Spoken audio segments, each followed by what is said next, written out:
Hello student, welcome to our YouTube channel super classes. तो जैसा कि हम आपको टेंस पढ़ा रहे हैं, इसमें टेंस में फ्यूचर इंडेफिनिट टेंस जो पिछली वीडियो थी हमारी, उसके बाद अब नेक्स्ट है फ्यूचर कंटिन्यूअस टेंस।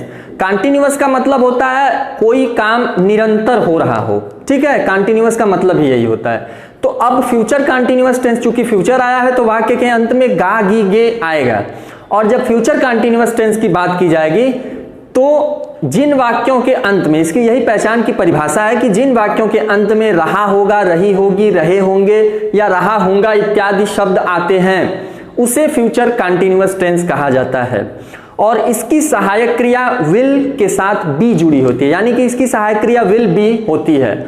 और मेन वर्ब यानी मुख्य क्रिया की जो फर्स्ट फॉर्म है उसमें आईएनजी लगता है, या मेन वर्ब की फोर्थ फॉर्म का प्रयोग किया जाता है। अब इसमें कुछ एग्जांपल्स हैं जिसके कारण हम अपना डाउट सॉल्व कर सकते हैं। तो आइए पहला एग्जांपल हम आपको देखते हैं।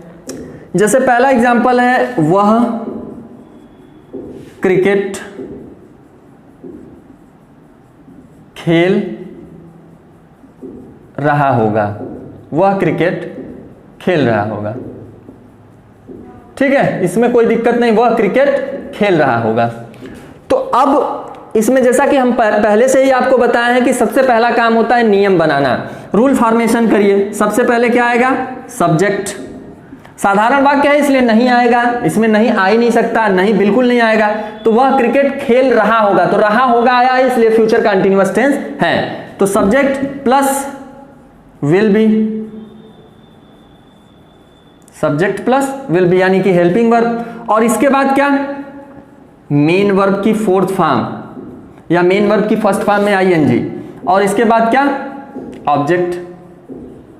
अगर कुछ है तो अदर्स में, नहीं तो साधारण सी बात है। Subject, main helping verb, main verb की फोर्थ फॉर्म, उसके बाद क्या?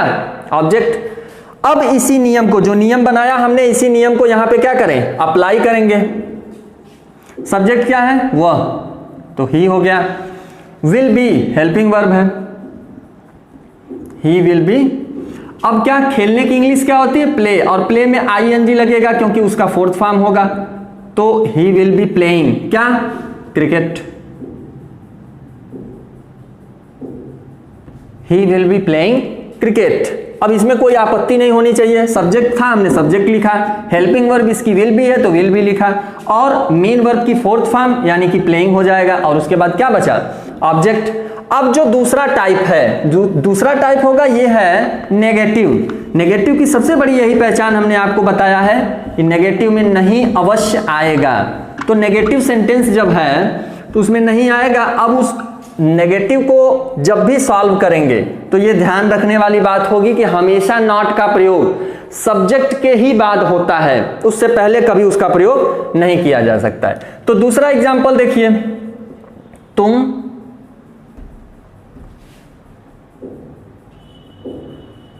नहीं नहा रहे होगे।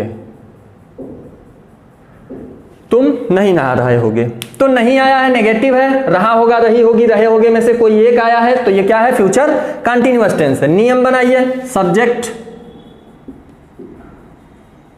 विल, और बी से पहले नॉट आएगा, यही ध्यान देने वाली बात है। Will not plus be, not हमेशा विल और बी के बीच में आएगा। तो सब्जेक्ट विल नॉट बी, और उसके बाद क्या? मेन वर्ब की फोर्थ फॉर्म, उसके बाद क्या? ऑब्जेक्ट। अगर अदर्स है तो अदर्स भी लिखेंगे। अब जो नियम हमने बनाया, इसी नियम को यहां पे क्या करें? अप्लाई कर दें।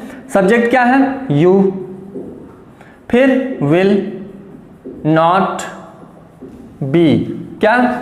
नहाने की इंग्लिश बाथ, और बाथ में आईएनजी लग जाएगा तो you will not be bathing, मतलब तुम नहीं नहा रहे होगे। You will not be bathing. तीसरा एग्जांपल किसका आएगा? Interrogative sentence. इंटेरोगेटिव सेंटेंस का मतलब उसमें प्रश्न पूछा जाएगा, चाहे वो वाक्य के शुरुआत में प्रश्नसूचक शब्द हो या वाक्य के बीच में प्रश्नसूचक शब्द हो। तो पहला टाइप देखते हैं, उसके बाद सेकंड टाइप। इसमें क्या है? क्या राधा खाना खा रही होगी।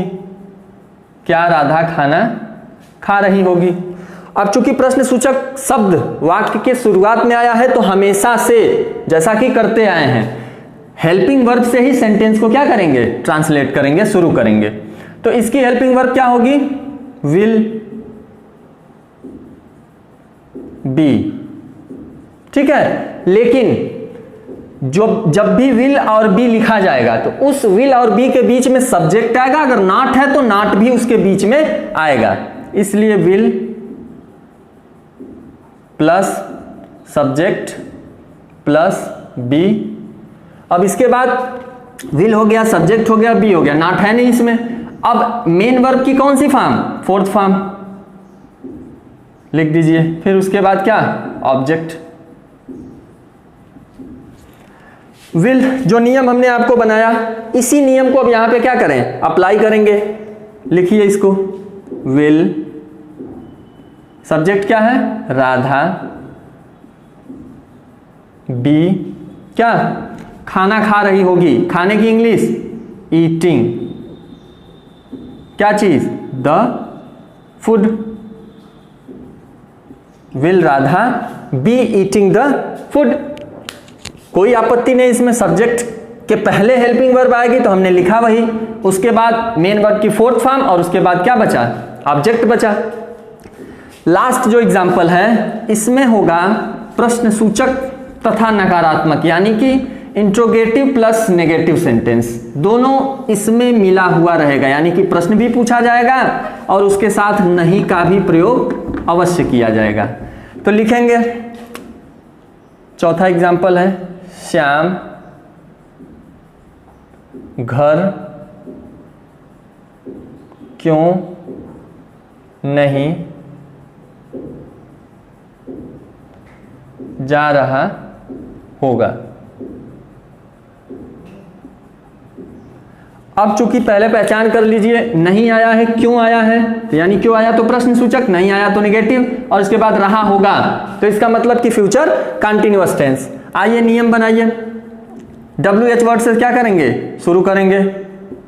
उसके बाद WH के बाद क्या होगा, हेल्पिंग वर्ब, क्या है, विल, लेकिन सब्जेक्ट भी आएगा और उसके बाद क्या आएगा, नॉट आएगा। इसके बाद क्या आएगा, बी।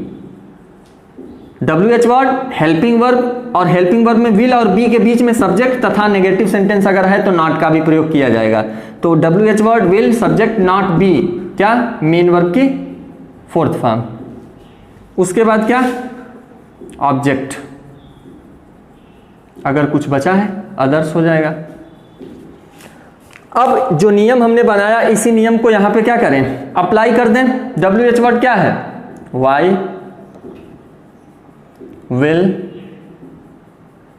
श्याम, सब्जेक्ट है श्याम, नॉट है, नॉट, बी, जाने की इंग्लिश गो, उसमें ING लगेगा। Why will Shyam not be going, कहां पे, घर पे।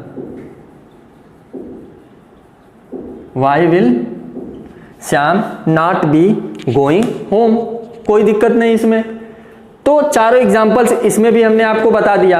अब क्या बचेगा, फ्यूचर परफेक्ट टेंस और फ्यूचर परफेक्ट कंटीन्यूअस टेंस, यानी कि फ्यूचर इंडेफिनिट भी हमने बताया आपको, फ्यूचर कंटीन्यूअस भी बता दिया। अब फ्यूचर में दो ही बचे हैं, ये फ्यूचर परफेक्ट टेंस और फ्यूचर परफेक्ट कंटीन्यूअस टेंस, जिसको हम पढ़ेंगे नेक्स्ट वीडियो लेक्चर में। धन्यवाद।